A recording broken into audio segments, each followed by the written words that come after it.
বাংলাদেশে দীপু দাসের নৃশংস হত্যার প্রতিবাদে ফের কলকাতায় পথে হিন্দু সমাজ। হিন্দু সংহতির পক্ষ থেকে আজ বাংলাদেশ হাই কমিশন অভিযানের ডাক দেওয়া হয়েছে। শিয়ালদা স্টেশন থেকে ইতিমধ্যে শুরু হয়েছে তাদের মিছিল।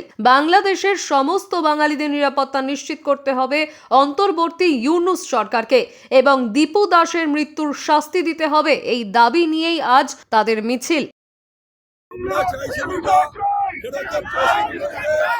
মানুষকে সচেতন করা,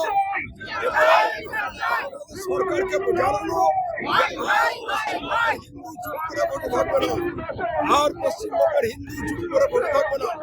সাথে আমরা দাবি করছি যে কেন্দ্রীয় সরকার এবং পশ্চিমবঙ্গ সরকার এবং যারা বাংলাদেশের হিন্দুরা এখানে লড়াই করতে পারে, আমরা